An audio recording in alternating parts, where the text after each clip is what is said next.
So I did end up getting involved in the war in a small way for a short while. I initially intended to hurl in a bit of poetry here, illuminating my glorious military career, such as of the night spent awake with only the moon and I standing watch over the horses and mules and things. That might have been well in its way, but on the premise that war talk by men who have been in a war is always interesting, whereas moon talk by a poet who has not been in the moon is likely to be dull, I will instead briefly proffer a prose outline of those illustrious and gaudy experiences. To put these things in a nutshell, which I have written about in a more comprehensive manner elsewhere, I half-heartedly joined a ragtag bunch of Southern sympathizers for an irritating and miserable 2 weeks in the country south of Hannibal. We called ourselves the Marion County Rangers. My touching experiences with this crowd led me to quickly comprehend with a sort of certain perspicacity that I wasn't cut out for war.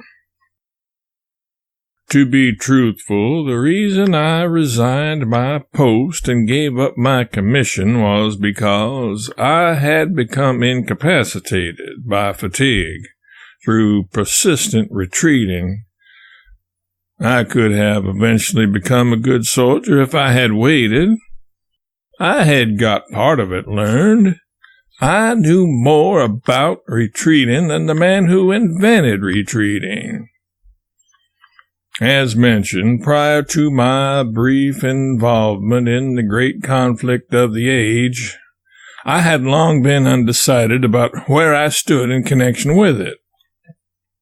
Slavery was so much a part of the very fabric of society in which I grew up that it seemed normal and natural to me, but then I would remember Sandy and his singing, and the slave women who had saved me from drowning, the murder of the slave and the cavalier response to it by the people of my village, those dozen I had seen chained together at the wharf, about to be sold downriver, and, not least of all, Uncle Dan'l.